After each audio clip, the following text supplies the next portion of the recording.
নমস্কার বন্ধুরা, তোমরা দেখছো all India rankers YouTube channel. চলে এসেছি আজকে বর্তমানে কে কোন পদে রয়েছে 2026-এর আজকের তারিখটা তোমরা নোট ডাউন করে রাখবে 5ই মে 2026। আজকের তারিখ পর্যন্ত একদম আপ টু ডেট তোমাদের কিন্তু দেওয়া হচ্ছে কে কোন পদে বর্তমানে রয়েছে, অর্থাৎ লেটেস্ট অ্যাপয়েন্টমেন্ট। এখান থেকে প্রতিটা এক্সামে প্রশ্ন আসে। বর্তমানে আমাদের এক্সাম চলছে এসএসসি জিডি কনস্টেবল, তোমরা দেখে নিতে পারো, এখান থেকে অনেক প্রশ্ন তোমরা কমন পাবে। সামনে এক্সাম রয়েছে এনটিপিসি আন্ডার গ্র্যাজুয়েট লেভেলের এক্সাম, সেখানেও তোমরা প্রচুর প্রশ্ন এখান থেকে কমন পাবে। এছাড়া আমাদের ওয়েস্ট বেঙ্গলের যে সমস্ত ডব্লিউবিপিএসসি, ডব্লিউবিসিএস, পিএসসি মিসলেনিয়াস, সামনে আবার ক্লার্কশিপের নতুন বিজ্ঞপ্তি আসবে। এছাড়া অন্যান্য যারা যে সমস্ত ওয়ান ডে কম্পিটিটিভ এক্সামগুলো রয়েছে, সেই সমস্ত এক্সামের জন্য কিন্তু এটা মোস্ট ইম্পর্ট্যান্ট টপিক। সকলে তোমরা চ্যানেলটি সাবস্ক্রাইব করে রাখবে, এবং এর আগেও আমরা গুরুত্বপূর্ণ অন্যান্য ক্লাস নিয়েছি, সেগুলো কিন্তু প্লেলিস্ট চ্যানেলে করা রয়েছে। তোমরা সকলে অবশ্যই দেখে নেবে, লাইক এবং শেয়ার ইতিমধ্যে তোমরা হয়তো করেই দিয়েছো, এবং টেলিগ্রামে সকলে যুক্ত হয়ে যাবে, কারণ সেখানে গুরুত্বপূর্ণ সমস্ত ধরনের ইনফরমেশান তোমরা পেয়ে যাবে। চলো এবার আমরা ক্লাসটি শুরু করি। প্রথম প্রশ্ন রয়েছে, বর্তমানে ভারতের 53তম প্রধান বিচারপতি হিসাবে নিযুক্ত আছেন কে? অপশানগুলো তোমরা একটু দেখে নেবে, আমাদের সঠিক অ্যান্সারে আমি চলে যাব। তো 53তম চিফ জাস্টিস হিসাবে নিযুক্ত রয়েছেন বিচারপতি সূর্যকান্ত, যিনি ভারতের 53তম chief justice of India supreme কোর্টের। ঠিক আছে, চলো এই সম্পর্কিত আমাদের আরও তথ্য কিন্তু দেখতে হবে। এই যে কলকাতা সুপ্রিম কোর্ট প্রথম কিন্তু গঠন করা হয়েছিল, আমরা জানি কত সালে হয়েছিল না 1773 সালের যে রেগুলেটিং অ্যাক্ট, এই অ্যাক্ট অনুযায়ী 1774 সালে কলকাতায় প্রথম সুপ্রিম কোর্ট গঠন করা হয়, এবং সেই অনুযায়ী কলকাতা সুপ্রিম কোর্টের প্রথম বিচারপতি হয়েছিলেন কে? Elijah Impey. এলিজা ইম্পে কিন্তু সুপ্রিম কোর্টের সেই সময়কার 1974 সালে যখন গঠন করা হয় কলকাতায়, সেই সময় ছিলেন এলিজা ইম্পে। কিন্তু স্বাধীন ভারতে যখন গঠন করা হচ্ছে সুপ্রিম কোর্ট, যেটা 28শে জানুয়ারি 1950, কত তারিখ? 28শে জানুয়ারি 1950 তারিখে আমাদের স্বাধীন ভারতের সুপ্রিম কোর্ট গঠন করা হচ্ছে, যেটা নয়াদিল্লিতে। এবং এটা মনে রাখবে যে এখানে কিন্তু আমাদের যে প্রথম বিচারপতি ছিলেন তার নাম হীরালাল জে কানাইয়া। পরীক্ষায় কিন্তু দুটোই ইম্পর্টেন্ট রয়েছে, পরীক্ষায় যেমন প্রশ্ন সেরকমই কিন্তু তোমাদের উত্তরটা করতে হবে। এর সাথে আমাদের দেখতে হবে যে হাইকোর্ট এটা কত সালে গঠিত হয়েছে। কলকাতার হাইকোর্ট কিন্তু পরবর্তীকালে গঠন করা হয়, যেটা 1862 সালে প্রথম হাইকোর্ট কিন্তু গঠন করা হচ্ছে, কলকাতা হাইকোর্ট 1862-তে। এর সাথে সাথে দেখে রাখবে সুপ্রিম কোর্ট কত নম্বর আর্টিকেলে রয়েছে। আমাদের সংবিধানের পার্ট নাম্বার 5-এর অন্তর্গত পার্ট নাম্বার 5-এ রয়েছে সুপ্রিম কোর্ট। 124 থেকে 147 নম্বর আর্টিকেলের মধ্যে পড়ছে সুপ্রিম কোর্ট অফ ইন্ডিয়া এই সম্পর্কে। এবং সুপ্রিম কোর্টের কথা যদি বলা হয়, 124-এ তো রয়েছে সুপ্রিম কোর্ট সম্পর্কে বলা আছে, যে এস্টাবলিশমেন্টের কথা বলা আছে। 214 নম্বর সম্পর্কে অবশ্যই মনে রাখবে, যেটা আমাদের হাইকোর্টের সাথে সম্পর্কিত। হাইকোর্ট হচ্ছে আমাদের 214 থেকে শুরু করে 231 নম্বর আর্টিকেল পর্যন্ত রয়েছে আমাদের কত? হাইকোর্ট। 214 থেকে 231 নম্বর আর্টিকেল পর্যন্ত রয়েছে হাইকোর্ট, যেটা পার্ট নাম্বার 6-এর অন্তর্গত রয়েছে। এবার তোমাদেরকে যদি পরীক্ষায় প্রশ্ন আসে যে সুপ্রিম কোর্ট কত নম্বর আর্টিকেলে বলা আছে সুপ্রিম কোর্টের গঠনের কথা, তাহলে হবে 124, এইভাবে প্রশ্ন আসে। তারপরে বলবে হাইকোর্টের গঠনের কথা যদি বলা হয় কত নম্বর? 214। তারপরে আর একটা প্রশ্ন হয়, সুপ্রিম কোর্ট এবং হাইকোর্ট দুজনাই কিন্তু রিট ইস্যু করে থাকে, দুজনাই 5টা করে রিট ইস্যু করে। অবশ্যই সুপ্রিম কোর্ট করে 32 নম্বর আর্টিকেলের মাধ্যমে, হাইকোর্ট করে 226 নম্বর আর্টিকেলের মাধ্যমে। এই দুটো ইম্পর্টেন্ট রয়েছে। তারই সাথে আরেকটা প্রশ্ন মোস্ট ইম্পর্টেন্ট আছে, supreme court to be a court of record under article কত? 129 নম্বর আর্টিকেল থেকে এটা আমরা জানতে পারি। আরেকটা প্রশ্ন আসে সুপ্রিম কোর্ট হাইকোর্ট থেকে, সুপ্রিম কোর্টের বিচারপতির সংখ্যা কত? সুপ্রিম কোর্টে বর্তমান বিচারপতির সংখ্যা রয়েছে 33 জন, সাধারণ বিচারপতি সহ প্রধান বিচারপতি নিয়ে 34 জন বিচারপতির সংখ্যা রয়েছে, যারা 65 বছর পর্যন্ত তারা কিন্তু কাজ করে থাকেন। এছাড়া হাইকোর্টের বিচারপতি যদি বলা হয়, হাইকোর্টের বিচারপতি কিন্তু 62 বছর পর্যন্ত তারা তাদের কার্যকলাপ অর্থাৎ কার্যভার গ্রহণ করে থাকেন। তো এই সমস্ত তথ্যগুলো কিন্তু অবশ্যই তোমাদেরকে কিন্তু জেনে রাখতে হবে।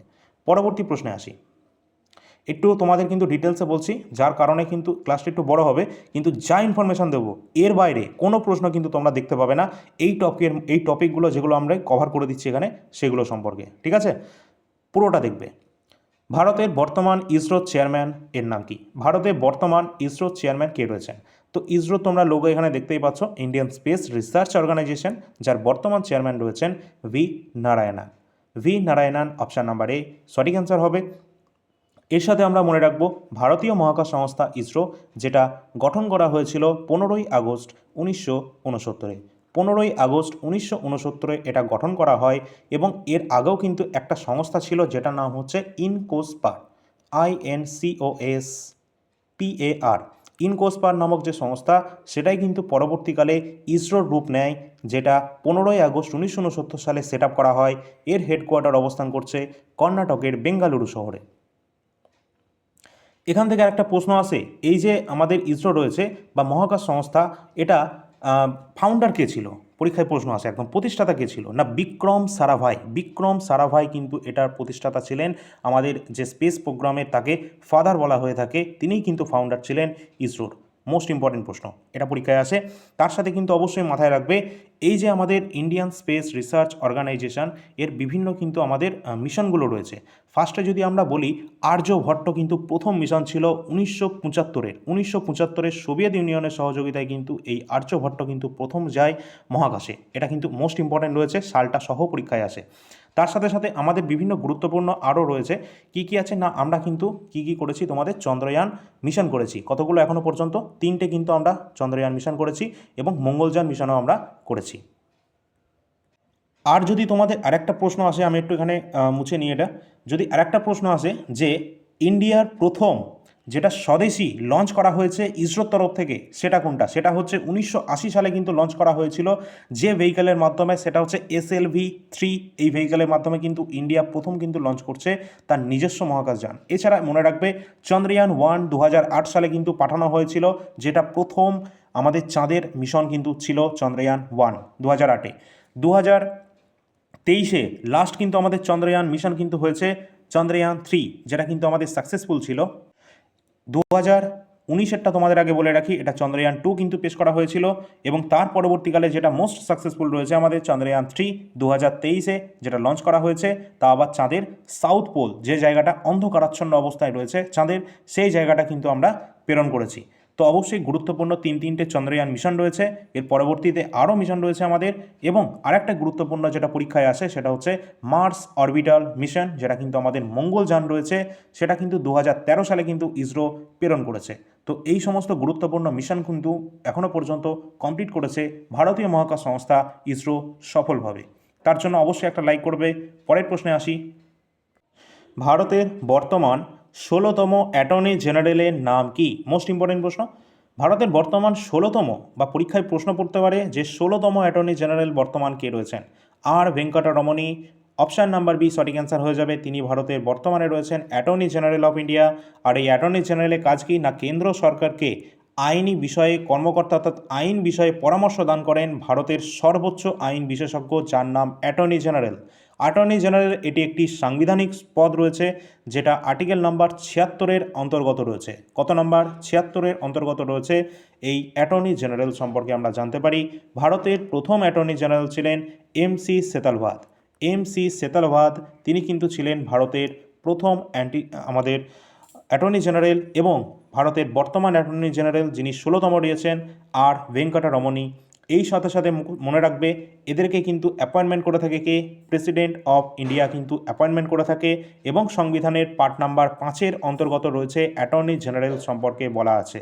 ঠিক আছে, তো প্রেসিডেন্ট কিন্তু এখানে তাদেরকে নিয়োগ করে থাকে, এবং প্রেসিডেন্টের ইচ্ছা মতো কিন্তু তারা সময় কিন্তু মানে সেই সময় পর্যন্ত তারা কিন্তু কার্যভার করতে পারেন। ঠিক আছে, তো এর সাথে সাথে আরেকটা জিনিস মনে রাখতে হবে, রাজ্যর ক্ষেত্রেও কিন্তু একটা পদ রয়েছে, সেটাও সাংবিধানিক পদ, সেটা হচ্ছে অ্যাডভোকেট জেনারেল। রাজ্যকে আইন বিষয়ে পরামর্শ দানের জন্য রয়েছে অ্যাডভোকেট জেনারেল, এবং এটি কিন্তু ভারতের সংবিধানের কত নাম্বার? 165 নাম্বার আর্টিকেলের অন্তর্গত রয়েছে। তো এগুলো কিন্তু অবশ্যই ইম্পর্টেন্ট রয়েছে, এবং একেও কিন্তু অ্যাপয়েন্টমেন্ট করে থাকে। অবশ্যই কিন্তু আমাদের সঠিক অ্যান্সার কোনটা হবে? রাজ্যপাল কিন্তু এক্ষেত্রে তাদেরকে অ্যাপয়েন্টমেন্ট করে থাকে, সংশ্লিষ্ট রাজ্যের রাজ্যপাল। তো অবশ্যই এইগুলো সম্পর্কে তোমরা একটু দেখে রাখবে, এখান থেকে প্রশ্ন আসে। আমরা পরের প্রশ্নে আসবো। অবশ্যই তোমরা সকলে টেলিগ্রাম চ্যানেলে যুক্ত হবে এবং অল ইন্ডিয়া র্যাঙ্কার্স মোবাইল অ্যাপটি ডাউনলোড করে রাখবে, কারণ ক্লাসের ফ্রি PDF উইথ সলিউশন তোমরা কিন্তু এই অ্যাপের মধ্যেই পেয়ে যাবে। পরের প্রশ্নে আসার আগে তোমাদের বলে রাখি, আমাদের যে অ্যাপ্লিকেশান রয়েছে সেটা তোমরা এখানে দেখতে পাচ্ছ, যেখানে তোমরা ক্লাসের ফ্রি পিডিএফ পাবে। কোন জায়গায় পাবে? এই যে ফ্রি পিডিএফ যে অপশানটা দেখতে পাচ্ছ, এখানে তোমরা ক্লাসের প্রতিদিনের কিন্তু ফ্রি পিডিএফ পেয়ে যাবে এবং এর ওপরে রয়েছে পেইড পিডিএফ সেকশন, এখানেও গুরুত্বপূর্ণ কিছু পিডিএফ তোমরা পাবে। যখনই পিডিএফ তোমরা এখানে কিনে নেবে তখনই মাই কোর্স সেকশানে কিন্তু তোমরা দেখতে পাবে। আর অবশ্যই টেস্ট পাস যে অপশানটা তোমরা দেখতে পাবে সেটাকে অফ করে রাখবে যখন তোমরা পারচেস করবে। অ্যাপের লিঙ্ক ভিডিও ডেসক্রিপশন বক্সে দেওয়া রয়েছে।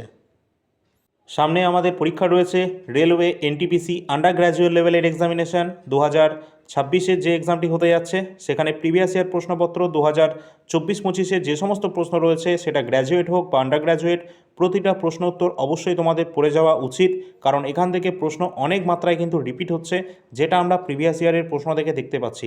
2020-21 থেকে শুরু করে 2026-এর গ্র্যাজুয়েট লেভেলের লেটেস্ট প্রশ্ন কিন্তু আমাদের কাছে রয়েছে, যেটা সাবজেক্ট ওয়াইজ কিন্তু আমরা ভাগ করে রেখেছি। ইতিহাস, ভূগোল সব আলাদা আলাদা করে পাঠ করা আছে প্রতিটি প্রিভিয়াস ইয়ারের প্রশ্নপত্র। এছাড়া স্ট্র্যাটেজি এমন একটা টপিক যেটা আমাদের প্রতিটি এক্সামে আসে। সামনে আমাদের রেলওয়ের পাশাপাশি আমাদের রাজ্যেরও কিছু গুরুত্বপূর্ণ এক্সাম, ডব্লিউবিসিএসের প্রিলিমস রয়েছে, পিএসসি মিসলেনিয়াসের প্রিলিমস লেভেলের এক্সাম রয়েছে। এখান থেকে অনেক প্রশ্ন আসবে, কারণ প্রিলিমস লেভেলে এই যে মিসলেনিয়াস রয়েছে 75টা প্রশ্ন আছে জিকে। এখান থেকে অনেক প্রশ্ন তোমরা প্রায় 20-এর ওপর 25-এর ওপর প্রশ্ন স্ট্যাটিক জিকে থেকে আসে। তো এখানে টোটাল আমরা 120টার ওপর টপিক দিয়ে দিয়েছি, যেখানে স্ট্যাটিক জিকের পিডিএফের মধ্যে তোমরা পেয়ে যাচ্ছ। 126টি পেজ সংখ্যা রয়েছে। কোনো সমস্যা হলে তোমরা অবশ্যই এখানে একটা নাম্বার দেখতে পাচ্ছ, হোয়াটসঅ্যাপ নাম্বার, এই নাম্বারে তোমরা যোগাযোগ করতে পারো কোনো সমস্যা যদি হয়। ডেসক্রিপশানে আমাদের যে অ্যাপের লিঙ্ক রয়েছে সেখানে সমস্ত ডিটেলস দেওয়া রয়েছে, ডেমো পিডিএফও তোমরা ওখানেই দেখতে পাবে। এছাড়া কারেন্ট অ্যাফেয়ার্স, যেটা এমন একটা টপিক আমাদের এসএসসির জন্য, রেলের জন্য, রাজ্যের এক্সামের জন্য পড়তেই হবে, এটা বাদ দেওয়া যাবে না। আর এখানটা থেকে এই যে টপিকটা রয়েছে আমাদের কারেন্ট অ্যাফেয়ার্স, এখান থেকে আমরা প্রায় তোমরা বলতে পারো 80% আমরা কিন্তু ভালো মাত্রায় তোমাদেরকে কমন দিতে পারবো। সেই অনুযায়ী তোমাদেরকে আমি যেটা বলছি সেটা হচ্ছে, প্রতি মাসের আমাদের যে কারেন্ট অ্যাফেয়ার্সের পিডিএফটা প্রোভাইড করা হচ্ছে, ডাইরেক্ট যা প্রশ্ন দেওয়া রয়েছে শুধু 2-3বার করে তোমরা একবার করে দেখে নেবে। এখানে মোটামুটি 400 থেকে 450 প্রশ্ন পাবে এবং তার সাথে উত্তর পাবে। যেখানে কারেন্ট অ্যাফেয়ার্সের মান্থলি তোমরা 400-500টা পাচ্ছ, সেখানে কিন্তু মোস্ট ইম্পর্ট্যান্ট টপিকগুলো দেওয়া রয়েছে, যেগুলো পরীক্ষায় আসে। কোনগুলো আসে না, যেগুলো আমাদের এসএসসির এক্সাম রয়েছে, টিয়ার 1 টিয়ার 2 রেলওয়ের, আমাদের প্রিলিমস মেন্স, আমাদের যে সমস্ত এক্সামগুলোতে আসে সেই সমস্ত এক্সামগুলোকে টার্গেট করে কিন্তু করা রয়েছে। 450+ কোশ্চেন তোমরা মান্থলি পেয়ে যাবে। 13 টাকা পিডিএফের প্রাইস রয়েছে, প্রতি মাসে 13 টাকা বিনিময়ে তোমরা পাবে, এবং 2025 সালের জানুয়ারি থেকে ডিসেম্বর পর্যন্ত রয়েছে, যেটা তোমরা 100 টাকার মধ্যে পেয়ে যাবে এটা। এছাড়া তোমাদেরকে আবারও বলছি, ওয়েস্ট বেঙ্গলের মধ্যে বাংলা ভাষায় এত সুন্দর এবং ডিটেল ফরম্যাটে কারেন্ট অ্যাফেয়ার্স কিন্তু তোমরা কোথাও পাবে না, যেখানে ভালো মাত্রায় কিন্তু তোমরা কমন পাবে, এটুকু গ্যারেন্টি কিন্তু আমি দিতে পারি। সুতরাং আমাদের কাছে যে সমস্ত পিডিএফ রয়েছে কারেন্ট অ্যাফেয়ার্স 2026, যেগুলো মান্থলি তোমাদের আপডেট করে দেওয়া হচ্ছে পিডিএফের আমাদের অ্যাপের মধ্যে। এছাড়া রেলওয়ে গ্রুপ ডি যে এক্সামটা সম্প্রতি হয়েছে 101টি শিফটের, যেখানে জিকে, কারেন্ট অ্যাফেয়ার্স এবং সায়েন্স দুটোই কিন্তু অ্যাভেলেবেল আছে। এছাড়া এনটিপিসি 2020-21 থেকে শুরু করে 2026-এর লাস্ট যে এক্সাম হয়েছে সেই পর্যন্ত কিন্তু প্রিভিয়াস ইয়ার জিকে কোশ্চেন আমাদের কাছে অ্যাভেলেবেল আছে। এসএসসি জিডির কথা যদি বলা হয়, 2024-25-এর প্রশ্নপত্র রয়েছে। এছাড়া কমপ্লিট যদি তোমরা প্রস্তুতি নিতে চাও, মিসলেনিয়াস, ডব্লিউবিসিএসের প্রিলিমস, সামনে অন্যান্য আমাদের রাজ্যের এক্সাম কিন্তু কন্ডাক্ট করানো হবে, তার জন্য ইতিহাস, ভারতের সংবিধান, স্ট্যাটিক জিকে এগুলো অত্যন্ত গুরুত্বপূর্ণ। এগুলো দিয়ে তোমরা পড়তে থাকো, পরবর্তীকালে ভূগোলটাও তোমরা পেয়ে যাবে। সমস্ত বিস্তারিত তথ্য অ্যাপের লিঙ্ক দেওয়া রয়েছে ডিসক্রিপশন বক্সে। চলো তাহলে আমরা পরবর্তী প্রশ্নে আসি। ভারতের বর্তমান ইউপিএসসি ইউনিয়ন পাবলিক সার্ভিস কমিশনের চেয়ারম্যান কে রয়েছেন? তো ইউপিএসসির বর্তমান চেয়ারম্যান রয়েছেন Ajay Kumar, option number D সঠিক অ্যান্সার হয়ে যাবে। আর এই ইউপিএসসি সম্পর্কে অবশ্যই দেখে রাখবে, ইউপিএসসি বা স্টেট পাবলিক সার্ভিস কমিশন এই দুটোই হচ্ছে আমাদের সাংবিধানিক সংস্থা, যেটা আমাদের সংবিধানের কত নম্বর পার্টে আছে? পার্ট নাম্বার 14-তে রয়েছে। পার্ট নাম্বার 14-এর আর্টিকেল নাম্বার 315 থেকে 323 নম্বর আর্টিকেলের মধ্যে রয়েছে ইউনিয়ন পাবলিক সার্ভিস কমিশন এবং স্টেট পাবলিক সার্ভিস কমিশনের কথা। এদেরকে নিয়োগ কে করে থাকে? অবশ্যই ইউপিএসসি, যার যে বর্তমান যে চেয়ারম্যান রয়েছেন তাকে নিয়োগকর্তা কে রয়েছে? ভারতের প্রেসিডেন্ট। এবং যদি স্টেট পাবলিক সার্ভিস কমিশনের কথা বলা হয়, সেক্ষেত্রে তাকে নিয়োগ করে থাকে কে না, রাজ্যের রাজ্যপাল। অবশ্যই এগুলো কিন্তু ইম্পর্টেন্ট রয়েছে। গভর্নর, ঠিক আছে? তো স্টেট গভর্নর কিন্তু তাকে নিয়োগ করে থাকেন। এবং কত বছরের জন্য এনারা কাজ করেন? 6 বছরের টার্মে তারা নিযুক্ত হন, অথবা মানে যেটা আগে হবে, যদি 65 বছর পর্যন্ত কিন্তু তারা কার্যভার গ্রহণ করে থাকেন ইউপিএসসির যারা মেম্বার। এবং স্টেট পিএসসি যারা রয়েছেন সেক্ষেত্রে 62 বছর পর্যন্ত তিনি কিন্তু কার্যভার করে থাকেন। ঠিক আছে, তো এই সমস্ত গুরুত্বপূর্ণ তথ্যাদি তোমরা কিন্তু দেখে রাখবে, পরীক্ষা এখান থেকে প্রশ্ন আসে। পরের প্রশ্নে আসবো আমরা। ভারতের বর্তমান ডিআরডিও চেয়ারম্যান কে রয়েছেন? ডিআরডিও মানে কি? Defence research and development organisation. এই যে অর্গানাইজেশন রয়েছে সেটা কিন্তু ডিফেন্সের ডেভেলপমেন্ট করা এবং এই সম্পর্কিত যে সমস্ত যন্ত্রপাতি রয়েছে সেগুলোকে তৈরি করে থাকে এই ডিআরডিও। এর বর্তমান চেয়ারম্যান রয়েছেন কে? Sameer V Kamath. Option number B হয়ে যাবে সঠিক অ্যান্সার। সমীর ভি কামাত বর্তমানে রয়েছেন ডিআরডিওর চেয়ারম্যান। এবং এর সাথে দেখে রাখতে হবে এই যে ডিআরডিও সংস্থা যেটা প্রতিষ্ঠিত হয়েছিল 1 জানুয়ারি 1958-তে। 1958 1 জানুয়ারি এটি প্রতিষ্ঠিত হয়। এর হেডকোয়ার্টার অবস্থান করছে নয়াদিল্লিতে, নিউ দিল্লিতে অবস্থান করছে এর হেডকোয়ার্টার। এবং এর সাথে কিন্তু অবশ্যই দেখে রাখবে, এটা কিন্তু পরীক্ষায় যদি তোমাদের একটু কনসেপচুয়াল যদি প্রশ্ন হয় তাহলে জিজ্ঞাসা করবে ডিআরডিও কিসের সাথে সম্পর্কিত। অবশ্যই আমাদের যে ডিফেন্স বা প্রতিরক্ষা মন্ত্রণালয় রয়েছে তাদের যে সমস্ত আর্মগুলো রয়েছে, অস্ত্রশস্ত্র, সেইগুলো বানানোর দিকে কিন্তু কার্যভার গ্রহণ করে থাকে ডিআরডিও। চলো পরের প্রশ্ন। ভারতের বর্তমান এসবিআই এর চেয়ারম্যানের নাম কি? এসবিআই এর বর্তমান চেয়ারম্যান রয়েছেন Channa Srinivasulu Setty. Option number B হয়ে যাবে সঠিক অ্যান্সার। এবং এই যে আমাদের এসবিআই ব্যাংক রয়েছে যেটার আগের নাম ছিল ইম্পেরিয়াল ব্যাংক অফ ইন্ডিয়া, এই ইম্পেরিয়াল ব্যাংক অফ ইন্ডিয়ারই বর্তমান নাম হচ্ছে স্টেট ব্যাংক অফ ইন্ডিয়া, যেটা 1955 সালের 1 জুলাই এটি প্রতিষ্ঠিত হয়েছে। 1955 1 জুলাই। এবং এর হেডকোয়ার্টার অবস্থান করছে মহারাষ্ট্রের মুম্বাইতে। মহারাষ্ট্রের মুম্বাইতে এর হেডকোয়ার্টার বর্তমানে অবস্থান করছে। পরের প্রশ্ন। ভালো লাগলে একটা লাইক কিন্তু অবশ্যই করে দেবে, ঠিক আছে? অনেকগুলো প্রশ্ন এনেছি এবং তার সাথে তোমাদের যা তথ্য প্রোভাইড করা হচ্ছে একদম এক্সামের জন্য কিন্তু ইম্পর্টেন্ট রয়েছে। পরবর্তী কোন টপিক প্রয়োজন রয়েছে সেটাও কিন্তু তোমরা কমেন্ট সেকশানে জানিয়ে দেবে, কারণ তোমরা যে সমস্ত টপিক বলছো সেই অনুযায়ী কিন্তু ক্লাস কিন্তু চলছে। ভারতের 15তম বর্তমান উপরাষ্ট্রপতি নাম কি? ভারতের 15তম উপরাষ্ট্রপতি বর্তমানে রয়েছেন কে? CP Radhakrishnan. Option number C, নতুন নিযুক্ত হয়েছেন সিপি রাধাকৃষ্ণান, ভাইস প্রেসিডেন্ট রয়েছেন আমাদের বর্তমান। অবশ্যই এই সম্পর্কিত আমাদের তথ্য দেখতে হবে, কারণ ভারতের প্রথম ভাইস প্রেসিডেন্টের নাম কি? সর্বপল্লী রাধাকৃষ্ণান। সর্বপল্লী রাধাকৃষ্ণান তিনি কিন্তু ভারতের প্রথম ভাইস প্রেসিডেন্ট ছিলেন। এর সাথে মনে রাখবে আমরা সংবিধানে, এটাও কিন্তু একটা সাংবিধানিক বডি রয়েছে যেটা কিন্তু সংবিধানের 63 নম্বর আর্টিকেল থেকে কিন্তু আমরা সেটা জানতে পারি। এবং 5 বছরের জন্য তিনি কিন্তু নিযুক্ত হয়ে থাকেন। আর এখান থেকে আরেকটা ইম্পর্টেন্ট আর্টিকেল রয়েছে, তোমাদের আর্টিকেলগুলো যদি একটু ছোটো করে বলে দিই। 63 নম্বর আর্টিকেল যেটা কিন্তু আমাদের ভাইস প্রেসিডেন্টের প্রতিষ্ঠা সম্পর্কে বলা হচ্ছে। এবং 64 নম্বর আর্টিকেলটা মোস্ট ইম্পর্টেন্ট, পরীক্ষায় বারবার আসে। তার কারণ হচ্ছে vice president x officio chairman of the Rajya Sabha, কারণ তিনি পদাধিকার বলে রাজ্যসভার চেয়ারম্যান হয়ে থাকেন কে? এই ভাইস প্রেসিডেন্ট। 64 নম্বর আর্টিকেলে কিন্তু এটা বলা আছে। এর সাথে কিন্তু আমাদের দেখতে হবে এই যে ভাইস প্রেসিডেন্ট তার টেনিয়র কিন্তু 5 বছরের জন্য হয়ে থাকে এবং মিনিমাম এজ লিমিট কিন্তু 35 বছর হতে হয় এই ভাইস প্রেসিডেন্ট হওয়ার জন্য, ঠিক আছে? তার সাথে কিন্তু তাকে কোয়ালিফাইড হতে হবে রাজ্যসভার একজন মেম্বার হিসেবে। তো এটাও কিন্তু গুরুত্বপূর্ণ রয়েছে এই উপরাষ্ট্রপতির থেকে। পরের প্রশ্নে আসি। আর ওই যে বললাম না তোমাদের, প্রথম আমাদের ভাইস প্রেসিডেন্ট ছিলেন কিন্তু সর্বপল্লী রাধাকৃষ্ণান, তিনি কিন্তু ভারতের সেকেন্ড প্রেসিডেন্টও ছিলেন, ঠিক আছে? এটাও কিন্তু মাথায় রাখবে। পরের যে আমাদের প্রশ্ন রয়েছে, ভারতের বর্তমান নীতি আয়োগের সিইও কে রয়েছেন? তো নীতি আয়োগের কিন্তু অনেক কটাই পাল্টে গেছে, আমি তোমাদের এক এক করে পুরোটাই বলে দিচ্ছি একদম। তো নীতি আয়োগের বর্তমান সিইও রয়েছেন নিধি ছিব্বর। অপশান নাম্বার বি হয়ে যাবে সঠিক অ্যান্সার। নীতি আয়োগটা কি না, আমরা জানি যে প্ল্যানিং কমিশন ছিল যেটা সেট আপ হয়েছিল 15ই মার্চ 1950-এ। 15ই মার্চ 1950-এ জওহরলাল নেহরু ফার্স্ট যখন তিনি চেয়ারম্যান ছিলেন সেই সময় নীতি আয়োগের চেয়ারম্যান ছিলেন। সেই সময় সেই প্ল্যানিং কমিশন যখন গঠন করা হয়েছিল, সেই প্ল্যানিং কমিশন কিন্তু 5 বছরের জন্য নীতি নির্ধারণ করতো, যেটাকে আমরা 5 ইয়ার প্ল্যান বলি। আর এই যে 5 ইয়ার প্ল্যানের যে প্রতিষ্ঠা করেছিলেন সেটা কিন্তু জওহরলাল নেহরুর সময়কালে সেটা হয়েছিলেন, তিনি কিন্তু এর ফার্স্ট চেয়ারম্যান ছিলেন এই প্ল্যানিং কমিশনের। তো অবশ্যই আমাদের মাথায় রাখতে হবে 5 ইয়ার প্ল্যান সম্পর্কিত ডিটেল ক্লাস অলরেডি আমাদের চ্যানেলে কিন্তু দেওয়া রয়েছে, তোমরা চাইলে এখনই দেখে নিতে পারো, সমস্ত ক্লাস তোমাদের প্লেলিস্ট করা আছে। এবার আমরা আসি টপিকে। তো এখানে কিন্তু অবশ্যই এই যে 1950 সালে সেট আপ করা হচ্ছে প্ল্যানিং কমিশন, যেটা পরবর্তীকালে রিপ্লেস করা হচ্ছে কত সালে বা কোন তারিখে, এখানে কিন্তু অবশ্যই 2015 সালের 1 জানুয়ারি এই নীতি আয়োগ কিন্তু গঠন করা হচ্ছে। আগে যেটা ছিল প্ল্যানিং কমিশন সেটাই কিন্তু পরবর্তীকালে রিপ্লেস করা হচ্ছে, নীতি আয়োগে আসছে 2015 সালের 1 জানুয়ারি। হেডকোয়ার্টার অবস্থান করছে নিউ দিল্লিতে। কোথায়? নিউ দিল্লি এর হেডকোয়ার্টার অবস্থান করছে। এর চেয়ারম্যানকে, চেয়ারম্যান কিন্তু নীতি আয়োগের হয়ে থাকেন আমাদের পিএম স্বয়ং, ঠিক আছে? তো পিএম কিন্তু বর্তমানে রয়েছেন এর চেয়ারম্যান। এর ভাইস চেয়ারম্যান যদি নাম জিজ্ঞাসা করা হয় কোনটা হবে সঠিক অ্যান্সার? ভাইস চেয়ারম্যান কিন্তু রয়েছেন অশোক কুমার লাহিড়ী। নতুন কিন্তু এটাও পাল্টে গেছে। আগে কে ছিল? আগে ভাইস চেয়ারম্যান ছিলেন সুমন বেরি, সেই জায়গায় কিন্তু বর্তমানে রয়েছেন কে? অশোক কুমার লাহিড়ী। এবং বর্তমান সিইও কে রয়েছেন? নিধি ছিব্বর আমরা দেখতে পাচ্ছি, তিনি নতুন নিযুক্ত হয়েছেন সিইও হিসাবে। আর আগে কিন্তু সিইও ছিলেন কে? বিভিআর সুব্রমণিয়াম, তিনি কিন্তু আগেই ছিলেন, কিন্তু বর্তমানে রয়েছেন কে? নিধি ছিব্বর। ঠিক আছে, ক্লিয়ার হলো? চলো পরের প্রশ্নে আসি।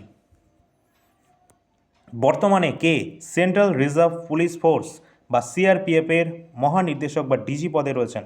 তো সঠিক অ্যান্সার হয়ে যাবে জ্ঞানেন্দ্র প্রতাপ সিং। জ্ঞানেন্দ্র প্রতাপ সিং রয়েছেন বর্তমানে সিআরপিএফ এর ডিজি পদে। সমস্ত আমরা লোগোগুলো কিন্তু পাশে দিয়ে রেখেছি, অবশ্যই সেগুলো একটু খেয়াল রাখবে তোমরা। পরের প্রশ্ন রয়েছে, বর্তমানে 15তম ভারতের কন্ট্রোলার অ্যান্ড অডিটর জেনারেল কে রয়েছেন বা ক্যাগ এর পদে কে নিযুক্ত রয়েছেন? 15তম, মাথায় রাখতে হবে কততম রয়েছেন? 15তম রয়েছেন। কে সঞ্জয় মূর্তি। অপশান নাম্বার বি সঠিক অ্যান্সার হবে। ভারতের বর্তমান controller and auditor general of India যিনি কিন্তু বর্তমানে রয়েছেন। তো ক্যাগ এটা কিন্তু আমাদের একটা সাংবিধানিক বডি। কত নম্বর আর্টিকেলে আছে? 148 নম্বর আর্টিকেলে সংবিধানে রয়েছে ক্যাগের সম্পর্কে। ক্যাগের সম্পর্কে তো এটা রয়েছে, ঠিক আছে, কিন্তু এখান থেকে আরও অনেক প্রশ্ন হয়, আমাদের আর্টিকেল থেকে প্রশ্ন আসে। তো এটা কিন্তু সংবিধানে পার্ট নাম্বার 5-এর অন্তর্গত রয়েছে। কত নম্বর পার্টে? পার্ট নাম্বার 5-এর অন্তর্গত রয়েছে। 148 নম্বরে রয়েছে এই ক্যাগের অ্যাপয়েন্টমেন্ট রয়েছে, তার শপথ গ্রহণ সম্পর্কে বিস্তারিত তথ্য আছে। 149 নম্বরে রয়েছে ক্যাগের ডিউটি এবং পাওয়ার সম্পর্কে বিস্তারিত আছে 149-এ, ঠিক আছে। আর 151 নম্বর যে আর্টিকেলটা আছে সেটা হচ্ছে ক্যাগের অডিট রিপোর্ট। পরীক্ষার জন্য এগুলো মোস্ট ইম্পর্টেন্ট, যে তিনটে তোমাদের আর্টিকেল এখানে দেওয়া হয়েছে, তিনটেই পরীক্ষার জন্য ইম্পর্টেন্ট আছে। এই ক্যাগ তাকে নিয়োগ করে থাকে কে? প্রেসিডেন্ট অফ ইন্ডিয়া দ্বারা নিয়োগ হয়ে থাকে। ক্যাগের যে বর্তমান হেড রয়েছেন, বর্তমান কে আছে? অবশ্যই আমরা দেখতে পাচ্ছি তার ছবি, কে সঞ্জয় মূর্তি। এবং এই যে তিনি কিন্তু 6 বছরের টার্মে নিযুক্ত হন এবং 65 বছর পর্যন্ত তিনি কাজ করতে থাকেন, ঠিক আছে। তো 65 বছর পর্যন্ত তিনি কিন্তু কাজ করেন। তো এইটুকু আমাদের জানতে হবে ক্যাগ সম্পর্কে। পরের প্রশ্ন রয়েছে, বর্তমানে কে ইন্টারন্যাশনাল ক্রিকেট কাউন্সিল বা আইসিসি এর চেয়ারম্যান পদে নিযুক্ত আছেন? তো আইসিসির বর্তমান চেয়ারম্যান পদে নিযুক্ত রয়েছেন জয় শাহ। জয় শাহ তিনি কিন্তু বর্তমানে রয়েছেন আইসিসির বোর্ডের চেয়ারম্যান রয়েছেন। এর সাথে আমরা দেখব এই যে আইসিসি যেটা প্রতিষ্ঠিত হয়েছিল 15ই জুন 1909 সালে। 1909 সালে 15ই জুন এটি প্রতিষ্ঠিত হয়েছিল এবং এটার হেডকোয়ার্টার অবস্থান করছে দুবাই, ইউএই। দুবাই ইউএইতে হেডকোয়ার্টার অবস্থান করছে ইন্টারন্যাশনাল ক্রিকেট কাউন্সিলের। পরের প্রশ্নে আসব, বর্তমানে কে বিসিসিআই এর 37তম প্রেসিডেন্ট হিসাবে নিযুক্ত আছেন? তো বিসিসিআই এর 37তম প্রেসিডেন্ট কে রয়েছেন? এখানে লোগো আমরা দেখতে পাচ্ছি। তো যেমন আমরা দেখে নিলাম আইসিসি, ঠিক সেরকমভাবে বিসিসিআই রয়েছে board of control for cricket in India. Full ফর্মটা অবশ্যই মাথায় রাখবে, board of control for cricket in India, BCCI, যেটা কিন্তু আমাদের প্রতিষ্ঠিত হয়েছে 1928-এ। কবে? 1928 সালে এটা প্রতিষ্ঠিত হয়েছে এবং এর হেডকোয়ার্টার কিন্তু মহারাষ্ট্রের মুম্বাই শহরের যে ওয়ানখেড়ে স্টেডিয়াম রয়েছে সেখানেই কিন্তু এর হেডকোয়ার্টার অবস্থান করছে, ঠিক আছে। তো অবশ্যই কিন্তু ইম্পর্টেন্ট রয়েছে যেগুলো তোমাদেরকে বলা হচ্ছে। আর আমাদের সঠিক অ্যান্সারটাই আমরা দেখে নিই। তো বর্তমানে কিন্তু রয়েছেন মিথুন মানহাস। বিসিসিআই প্রেসিডেন্ট বর্তমানে রয়েছেন মিথুন মানহাস। পরের প্রশ্ন, বর্তমানে ভারতের নতুন লোকপাল হিসাবে কে নিযুক্ত হয়েছেন? তো বর্তমানে ভারতের নতুন লোকপাল হিসাবে নিযুক্ত হয়েছেন কে? M Khanwilkar. Option number A হয়ে যাবে সঠিক অ্যান্সার। এবার আমাদের দেখতে হবে যে প্রথম ভারতের লোকপালটা কে ছিলেন। তো ভারতের প্রথম কিন্তু লোকপাল ছিলেন পিনাকি চন্দ্র ঘোষ। তিনি কিন্তু ভারতের প্রথম কিন্তু লোকপাল ছিলেন। আর এই প্রশ্নটা অনেকবার চলে এসেছে। বর্তমানে কে প্রধানমন্ত্রীর প্রধান সচিব বা প্রিন্সিপাল সেক্রেটারি হিসাবে নিযুক্ত রয়েছেন? তো বর্তমানে প্রধানমন্ত্রীর প্রিন্সিপাল সেক্রেটারি হিসাবে দুজন ব্যক্তি রয়েছেন। একজন তো আমাদের অপশানেই রয়েছে পিকে মিশ্রা। পিকে মিশ্রা রয়েছেন, তার সাথে সাথে আরেকজন ব্যক্তি রয়েছেন যিনি হচ্ছেন শক্তিকান্ত দাস। ফর্মার রিজার্ভ ব্যাংকের গভর্নর ছিলেন তিনি, শক্তিকান্ত দাস। এই দুজন কিন্তু রয়েছেন আমাদের পিএমের পার্সোনাল সেক্রেটারি। পরবর্তী প্রশ্ন আছে, বর্তমানে কে নাবার্ডের চেয়ারম্যান পদে নিযুক্ত আছেন? তো নাবার্ডের বর্তমান চেয়ারম্যান কে রয়েছেন? KV সাজি। অপশান নাম্বার বি, KV সাজি রয়েছেন নাবার্ডের বর্তমান চেয়ারম্যান। এবং এই সম্পর্কে আমরা দেখে নেব এই নাবার্ডটা কী আছে, এর ফুল ফর্মটা দেখলেই বোঝা যাবে যে এর সম্পর্কে বিস্তারিত এখানেই দেওয়া আছে।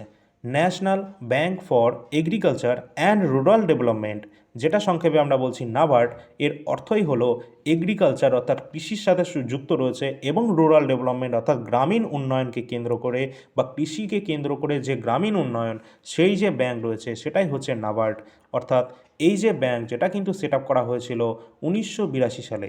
1982 সালে এটা প্রতিষ্ঠিত হয়েছে, যার হেডকোয়ার্টার অবস্থান করছে মহারাষ্ট্রের মুম্বাই শহরে।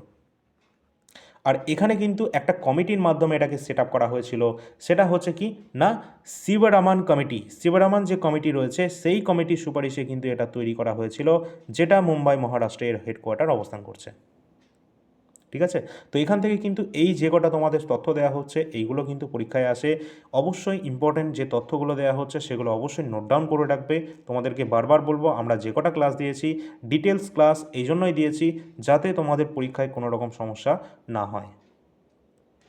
পরের প্রশ্ন রয়েছে, প্রথম কোন মহিলা ইন্ডিয়ান অলিম্পিক অ্যাসোসিয়েশনের প্রেসিডেন্ট হিসাবে নিযুক্ত হয়েছে? অবশ্যই ইম্পর্টেন্ট রয়েছে, ইন্ডিয়ান অলিম্পিক অ্যাসোসিয়েশনের প্রথম প্রেসিডেন্ট হিসাবে, প্রথম মহিলা প্রেসিডেন্ট হিসাবে নিযুক্ত হয়েছেন পিটি ঊষা। পিটি ঊষা কে ইনি? অবশ্যই আমাদের এনার সম্পর্কে আগে জানতে হবে। ইনি কিন্তু অবশ্যই মাথায় রাখবে যে ইন্ডিয়ান অলিম্পিক অ্যাসোসিয়েশন যেটা রয়েছে তার প্রথম মহিলা প্রেসিডেন্ট হিসাবে নিযুক্ত হয়েছে পিটি ঊষা। এই পিটি ঊষা কিন্তু অবশ্যই পরিচিত রয়েছেন পেয়ালি এক্সপ্রেস বা গোল্ডেন গার্ল হিসাবে, কারণ এই দুটোই কিন্তু নিকনেম রয়েছে পিটি ঊষার। ইম্পর্টেন্ট, পরীক্ষায় কিন্তু অনেকবার এসেছে। তার সাথে কিন্তু অবশ্যই আমাদের দেখে নিতে হবে এই যে পিটি ঊষা রয়েছেন ইনি কিন্তু অনেক পুরস্কারও পেয়েছেন। কোন কোন গেমসে তিনি জয়লাভ করেছেন? অনেক গেমসে তিনি জয়লাভ করেছেন। 1983 সালে তিনি অর্জুন পুরস্কার লাভ করেছেন এবং পদ্মশ্রী পুরস্কার তিনি পেয়েছেন কত সালে? 1985 সালে। তিনি কিন্তু প্রথম মহিলা প্রেসিডেন্ট আমরা দেখতেই পাচ্ছি। এবং এখানে কিন্তু আরও কি যে অপশানগুলো রয়েছে সেগুলো কিন্তু সমানভাবে ইম্পর্টেন্ট আছে। যেমন আমরা যদি বলি মেরি কম, মেরি কমটা কি না বক্সিংয়ের সাথে যুক্ত রয়েছেন এই মেরি কম, ইম্পর্টেন্ট। তার পরবর্তী রয়েছে কর্ণাম মালেশ্বরী। এই কর্ণাম মালেশ্বরী তিনি কিন্তু রয়েছেন ওয়েট লিফটিং। কর্ণাম মালেশ্বরী তিনি কিন্তু প্রথম ভারতীয় মহিলা যিনি অলিম্পিকে মেডেল জয়লাভ করেছেন, তা আবার সিডনি অলিম্পিক 2000 সালে। মোস্ট ইম্পর্টেন্ট প্রশ্ন কিন্তু এটা। প্রথম মহিলা হিসাবে অলিম্পিকে মেডেল জয়লাভ করেছিলেন কর্ণাম মালেশ্বরী 2000 সালের সিডনি অলিম্পিকে। ঠিক আছে, আর যেটা রয়েছে আমাদের কি ঝুলন গোস্বামী। ঝুলন গোস্বামী তিনি কিন্তু ক্রিকেটের সাথে সম্পর্কিত রয়েছেন। আর অবশ্যই তার একটা নিকনেম রয়েছে, সেটা হচ্ছে চাকদা এক্সপ্রেস। আমাদের ওয়েস্ট বেঙ্গলের চাকদার বাসিন্দা রয়েছেন তিনি, নদিয়ার। ঠিক আছে, তো চাকদার বাসিন্দা রয়েছেন আমাদের এই ঝুলন গোস্বামী, যিনি ক্রিকেটের সাথে যুক্ত, তার কারণে তাকে বলা হয় কি চাকদা এক্সপ্রেস। তিনি প্রচুর কিন্তু বল কিন্তু করেছেন এবং সেই সম্পর্কিত এখানে যে সমস্ত তথ্যগুলো তোমাদের দেওয়া হলো অবশ্যই কিন্তু ইম্পর্টেন্ট রয়েছে। যে কটা তোমাদের দেওয়া হয়েছে সব কটাই কিন্তু আমাদের পরীক্ষার জন্য ইম্পর্টেন্ট, আর সবগুলোই পরীক্ষায় কিন্তু চলে এসেছে ইতিমধ্যে। পরের প্রশ্নে আসি, বর্তমানে কে Indo Tibetan border police force অর্থাৎ ITBP Indo Tibetan border police ফোর্সের বর্তমান মহানির্দেশক বা ডিজি পদে কে রয়েছেন? সত্যজিৎ সিং কাপুর, তিনি নতুন নিযুক্ত হয়েছেন। অবশ্যই তোমরা দেখে রাখবে, যে কটা সব কিছুই কিন্তু তোমাদের এখানে আপডেট করে দেওয়া আছে। পরের প্রশ্ন আছে, ভারতের বর্তমান নীতি আয়োগের ভাইস চেয়ারম্যান কে রয়েছেন? তো এটাও আমাদের পরিবর্তিত হয়েছে, তোমাদের বলেইছি। তো নীতি আয়োগের ভাইস চেয়ারম্যান রয়েছেন কে? Ashok Kumar Lahiri. Option number C হয়ে যাবে সঠিক অ্যান্সার। নীতি আয়োগের চেয়ারম্যান নরেন্দ্র মোদী রয়েছেন। নীতি আয়োগের সিইও রয়েছেন কে? নিধি ছিব্বর। ঠিক আছে, চলো পরের প্রশ্ন। টেলিগ্রামে সকলে কিন্তু অবশ্যই যোগদান করবে। ঠিক আছে, বর্তমানে কে সেন্ট্রাল ভিজিলেন্স কমিশনার বা সিভিসি পদে নিযুক্ত আছেন কে? তো সিভিসি পদে বর্তমানে কে রয়েছেন? অবশ্যই সঠিক অ্যান্সার হয়ে যাবে Praveen Kumar Srivastava. Option number A হয়ে যাবে আমাদের সঠিক অ্যান্সার। নেক্সট, বর্তমানে কে সশস্ত্র সীমাবল এর মহানির্দেশক বা ডিজি পদে রয়েছেন? সশস্ত্র সীমাবল বা এসএসবির বর্তমানে ডিজি রয়েছেন Sanjay Singhal. Sanjay Singhal, option number D সঠিক অ্যান্সার। এখানে কিন্তু আমরা দেখতে পাচ্ছি এই এসএসবির লোগো, এবং এটি কিন্তু আমাদের মিনিস্ট্রি অফ হোম অ্যাফেয়ার্সের আন্ডারে আসে। শুধু এটি নয়, আমাদের সিআরপিএফ, সিআইএসএফ, আইটিবিপি, এসএসবি, যত আধা সামরিক বাহিনী রয়েছে এগুলো সব মিনিস্ট্রি অফ হোম অ্যাফেয়ার্সের আন্ডারে আসে, এমনকি আমাদের পুলিশ এবং রাজ্য পুলিশ এবং যত আইপিএস রয়েছে তারাও। পরের প্রশ্ন রয়েছে, বর্তমানে কে এসআইডিবিআই এর প্রধান হিসাবে নিযুক্ত আছেন? তো এসআইডিবিআই এর প্রধান নিযুক্ত রয়েছেন, বর্তমানে কে রয়েছেন? অবশ্যই আমাদের সঠিক অ্যান্সার হয়ে যাবে মনোজ মিত্তল, অপশান নাম্বার এ সঠিক অ্যান্সার। এসআইডিবিআই এর ফুল ফর্ম কী আছে আমরা এখানেই দেখতে পাচ্ছি, small industries development bank of India, অর্থাৎ ছোটো ছোটো যে ইন্ডাস্ট্রি রয়েছে তাদেরকে ডেভেলপমেন্ট করার জন্য যে ব্যাঙ্ক সেটাই হচ্ছে এসআইডিবিআই। তো এই সম্পর্কে আমরা একটু যদি বলে রাখি, এটা প্রতিষ্ঠিত হয়েছিল 1990 সালে এবং এটার হেডকোয়ার্টার কোথায় অবস্থান করছে? আমাদের লখনৌ, উত্তরপ্রদেশে। চলো পরের প্রশ্নে আসি। বর্তমানে কে 26তম নৌবাহিনীর প্রধান বা চিফ অফ নেভাল স্টাফ পদে নিযুক্ত রয়েছেন? তো বর্তমানে 26তম কিন্তু রয়েছেন, এটা অবশ্যই কততম আমি বলছি সেটাও কিন্তু খেয়াল রাখতে হবে তোমাদের। চিফ অফ নেভাল স্টাফ 26তম বর্তমান রয়েছেন দীনেশ কে ত্রিপাঠী বা Dinesh Kumar Tripathi, option number B সঠিক অ্যান্সার হবে। পরের প্রশ্ন, বর্তমানে কে বর্ডার সিকিউরিটি ফোর্স বা বিএসএফ এর মহানির্দেশক বা ডিজি পদে রয়েছেন, যার নাম Praveen Kumar, option number B হয়ে যাবে সঠিক অ্যান্সার। পরবর্তী প্রশ্ন আছে, বর্তমানে ভারতের সেকেন্ড সিডিএস যে পদ রয়েছে, আমাদের প্রথম সিডিএস কে ছিলেন? না, জেনারেল বিপিন রাওয়াত, যিনি হেলিকপ্টার ক্র্যাশে তার মৃত্যু হয়, আমরা দেখেছিলাম সেটা। এবং বর্তমানে সেকেন্ড সিডিএস রয়েছেন চিফ অফ ডিফেন্স স্টাফ, যেটা হচ্ছে অনিল চৌহান রয়েছেন, general Anil Chauhan, option number B সঠিক অ্যান্সার হবে। এবং তিনি কিন্তু ভারতের সেকেন্ড সিডিএস। আর এই সিডিএসটা কি? সিডিএস হচ্ছে আমাদের আর্মি, নেভি, এয়ারফোর্স, এই যে তিনটে বাহিনী আছে তার যে হেড, তাদেরকে যে কমান্ড করে থাকে সেই হচ্ছে চিফ অফ ডিফেন্স স্টাফ। চলো পরের প্রশ্ন, বর্তমানে ভারতের নতুন ডিফেন্স সেক্রেটারি পদে নিযুক্ত রয়েছেন কে? তো ডিফেন্স সেক্রেটারি পদে বর্তমানে নিযুক্ত রয়েছেন বিশ্বজিৎ সহায়, অপশান নাম্বার এ হয়ে যাবে সঠিক অ্যান্সার।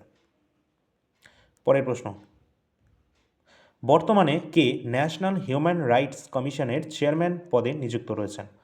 তো ন্যাশনাল হিউম্যান রাইটস কমিশন বা এনএইচআরসি এর বর্তমানে রয়েছেন বিচারপতি ভি রামা সুব্রমণ্যম। তো বিচারপতি ভি রামা সুব্রমণ্যম তিনি কিন্তু বর্তমানে রয়েছেন এই হিউম্যান রাইটস কমিশনের বর্তমানে চেয়ারম্যান। তো এটি কিন্তু আমাদের একটি স্ট্যাচুটরি বডি রয়েছে, যেটা 1993 সালে প্রতিষ্ঠিত হয়েছিল, এবং এই যে অ্যাক্ট সেটাও কিন্তু 1993 সালেই এসেছিল। পরের প্রশ্নে আসি। ইম্পর্টেন্ট কিন্তু তোমাদের সব দেওয়া হচ্ছে, অবশ্যই তোমরা কিন্তু একটু লাইক করে দিও সকলে একটু, ঠিক আছে? আর কিছু চাই না, এবং লাইক করে দিও। আর যাদের এগুলো সত্যি প্রয়োজন রয়েছে, ঠিক আছে, যারা সমস্ত এক্সামগুলো দিচ্ছে, আমাদের তো রাজ্যের ইলেকশন তো কমপ্লিট হয়ে গেছে এবং নতুন মন্ত্রিসভা গঠন হয়ে গেলেই আমার মনে হয় যে খুব শীঘ্রই কিন্তু তোমাদের যে সমস্ত ভ্যাকেন্সিগুলো পেন্ডিং পড়ে আছে সেগুলো কিন্তু রিলিজ করা হবে। আর ওয়েস্ট বেঙ্গলের এখনও পর্যন্ত অনেক এক্সামের রেজাল্ট বাকি আছে, পেন্ডিং পড়ে আছে, সেগুলো কিন্তু খুব শীঘ্রই দিয়ে দেওয়া হবে, ঠিক আছে? যাই হোক, এইটুকু তো আশা করতে পারি, নতুন যেহেতু সরকার গঠন হচ্ছে তো ভ্যাকেন্সির ওপর তো ভালোই জোর দেওয়া উচিত বলে মনে হয় আমার। যাই হোক, পরবর্তী সেটা দেখার বিষয়। আমাদের পরের প্রশ্ন আছে, বর্তমানে 26তম ইন্ডিয়ান কোস্ট গার্ডের মহানির্দেশক কে রয়েছেন? তো ইন্ডিয়ান কোস্ট গার্ড বা আইসিজি, যার বর্তমান ডিজি রয়েছেন পরমেশ শিবামণি, যিনি কিন্তু 26তম কিন্তু রয়েছেন, ঠিক আছে?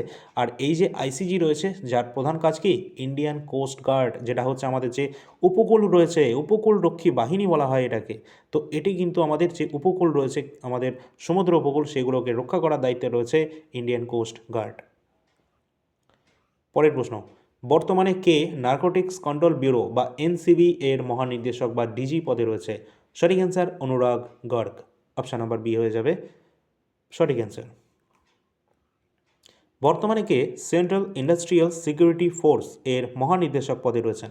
তো সেন্ট্রাল ইন্ডাস্ট্রিয়াল সিকিউরিটি ফোর্সের মহানির্দেশক বা ডিজি পদে রয়েছেন Prabir Ranjan, option number B সঠিক অ্যান্সার।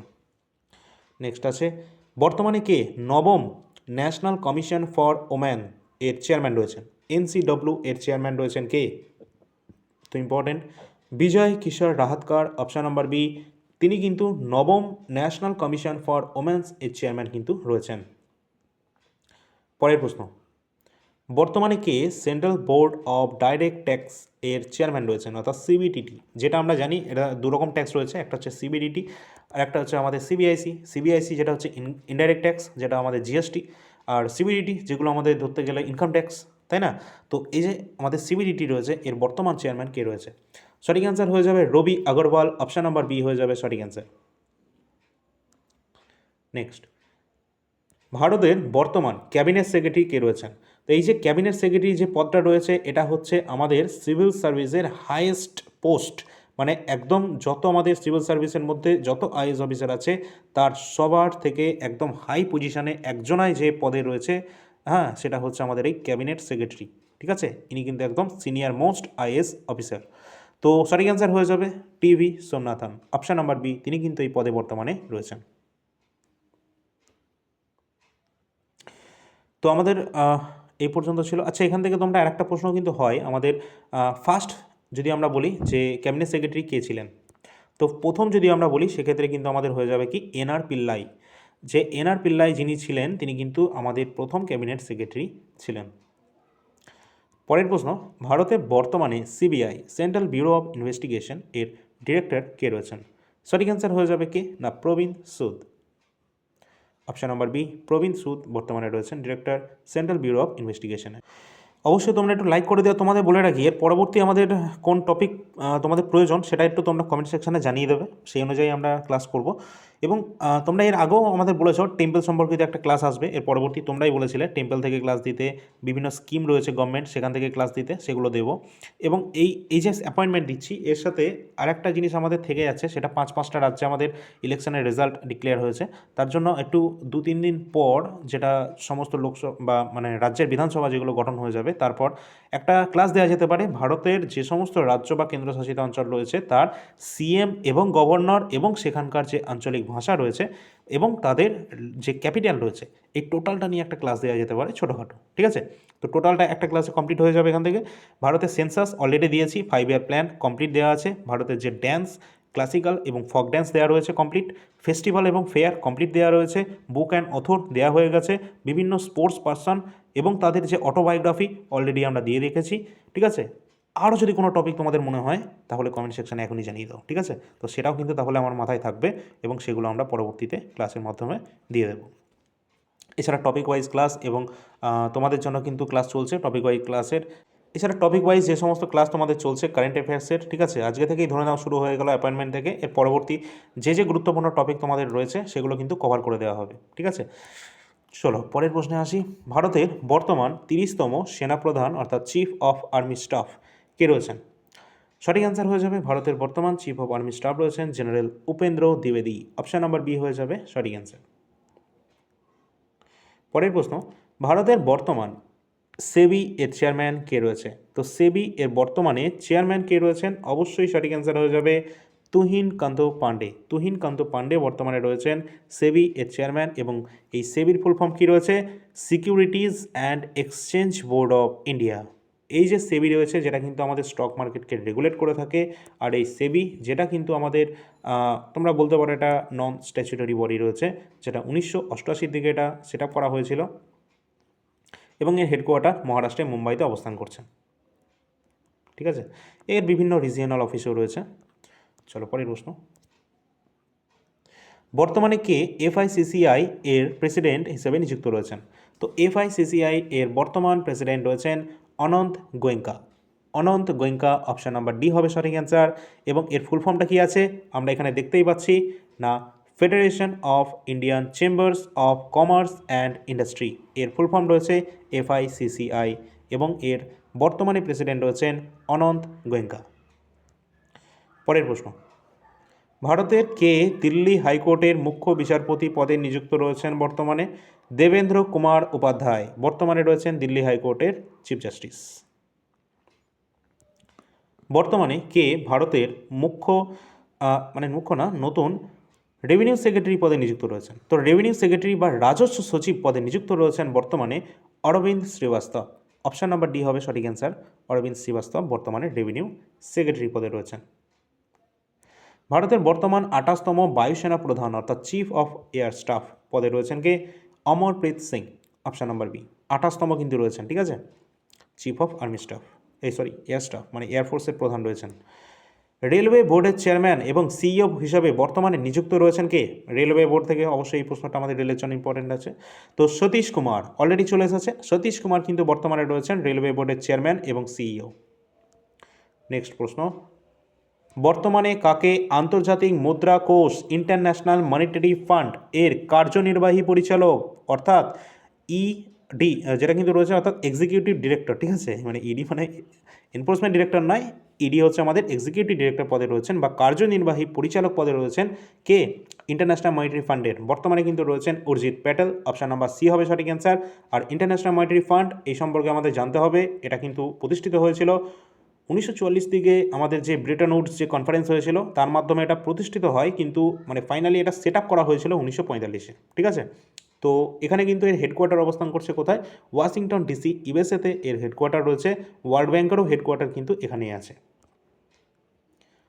পরের প্রশ্ন, ভারতীয় সৌর শক্তি নিগম SECI এর ম্যানেজিং ডিরেক্টর হিসাবে বর্তমানে কে নিযুক্ত রয়েছেন? Solar energy corporation of India ভারতীয় সৌর শক্তি নিগম, যার ম্যানেজিং ডিরেক্টর হিসাবে বর্তমানে রয়েছেন কে? আকাশ ত্রিপাঠী, অপশান নাম্বার ডি সঠিক অ্যান্সার হয়ে যাবে। পরের প্রশ্ন, খাদ্য সুরক্ষা ও মানব প্রাধিকার এর সিইও হিসাবে বর্তমানে কে রয়েছে? অবশ্যই আমাদের সঠিক অ্যান্সার হয়ে যাবে রজিত পুনহানি, অপশান নাম্বার ডি সঠিক অ্যান্সার হয়ে যাবে, তিনি বর্তমানে রয়েছেন। এটা কার? SSAI আমরা দেখেই নিয়েছি, food safety and standards authority of ইন্ডিয়ার, বর্তমানে কিন্তু সিইও পদে রয়েছে রজিত পুনহানি। পরবর্তী প্রশ্ন, বর্তমানে কাকে বিক্রম সারাভাই স্পেস সেন্টার এর নির্দেশক হিসাবে নিযুক্ত করা হয়েছে? তো বিক্রম সারাভাই স্পেস সেন্টারের নিযুক্ত হিসাবে করা হয়েছে কাকে? Doctor A Rajarajan, option number C সঠিক অ্যান্সার হয়ে যাবে, যার পিকচার তোমরা দেখতে পাচ্ছ। নেক্সট প্রশ্ন, বর্তমানে কাকে সংসদ টিভি এ সিইও হিসাবে নিযুক্ত করা হয়েছে? সঠিক অ্যান্সার অমিত খাড়ে। নেক্সট, বর্তমানে কাকে অটল ইনোভেশন মিশনের নির্দেশক হিসাবে নিযুক্ত করা হয়েছে? মিশন নির্দেশক হিসাবে নিযুক্ত করা হয়েছে অটল ইনোভেশন মিশনের, ইম্পর্টেন্ট রয়েছে, যেটা নীতি আয়োগের আন্ডারেই রয়েছে। অবশ্যই সঠিক অ্যান্সার হবে দীপক বাগলা, অপশান নাম্বার সি সঠিক অ্যান্সার হয়ে যাচ্ছে। তো মোস্ট ইম্পর্টেন্ট যে টপিকগুলো ছিল সেগুলো কিন্তু তোমাদেরকে কভার করে দেওয়া হলো। টোটাল ক্লাসটা কেমন লাগলো অবশ্যই সেটা জানাতে ভুলবে না। পরবর্তী কোনো ইম্পর্টেন্ট টপিক যদি তোমার মাথায় আসে যেটা এখনও পর্যন্ত আমরা কমপ্লিট করাইনি বা যেটাই তোমাদের সমস্যা আছে, সেই টপিকটা কমেন্ট সেকশানে অবশ্যই কমেন্ট করে দেবে এবং তার ক্লাস কিন্তু খুব শীঘ্রই তোমরা পেয়ে যাবে। এবং চ্যানেলটা সাবস্ক্রাইব করে রাখবে এই ধরনের ক্লাসগুলো পাওয়ার জন্য। ইতিমধ্যে আমরা যে সমস্ত ক্লাস কমপ্লিট করেছি সেগুলো দেখার জন্য ক্লাসে যাবে এবং প্লেলিস্ট দেখতে পাবে, সেখানে সব কিছু তোমরা দেখে নেবে যেটা প্রয়োজন রয়েছে। এছাড়া টেলিগ্রামে যুক্ত হবে, টেলিগ্রামের লিঙ্ক ভিডিও ডেসক্রিপশানে দেওয়া আছে, অ্যাপের লিঙ্কও দেওয়া রয়েছে ডেসক্রিপশানে, সেখানে অ্যাপটা ডাউনলোড করবে, ফ্রি পিডিএফ সেকশানে ক্লাসের ফ্রি পিডিএফ সলিউশনের সাথে তোমরা কিন্তু পেয়ে যাবে। এবং এই সমস্ত পিডিএফ কিন্তু রয়েছে আমাদের রাজ্যের এক্সামের জন্য, ইতিহাস, ভারতের সংবিধান, কমপ্লিট স্ট্র্যাটেজিকে, এগুলো পড়তে থাকো কারণ এগুলো কিন্তু আসবে। এবং এর সাথে সাথে তোমাদের কারেন্ট অ্যাফেয়ার্সটা পড়তে হবে, কারেন্ট অ্যাফেয়ার্সও তোমরা নিয়ে পড়তে থাকো, যেটা মান্থলি 13 টাকা বেসিসে তোমরা কিন্তু এটা পেয়ে যাচ্ছ 2026-এর। এছাড়া রেলওয়ের সমস্ত প্রিভিয়াসের প্রশ্নপত্র এখানে দেওয়া রয়েছে, গ্রুপ ডি থেকে শুরু করে এনটিপিসি, তা আবার এনটিপিসি 2020-21 থেকে শুরু করে 2026-এর লাস্ট এক্সাম যেটা হয়েছে সেই পর্যন্ত সমস্ত প্রিভিয়াসের প্রশ্নপত্র, তা আবার বাংলা ভাষায় প্রিন্টেবল ফরম্যাটে তোমরা কিন্তু এখানে পেয়ে যাচ্ছ। যদি কোনো সমস্যা হয় অবশ্যই তোমরা একটা নাম্বার দেওয়া হচ্ছে, সেই নাম্বারটা একবার দিয়ে দিই তোমাদের, 9593142593।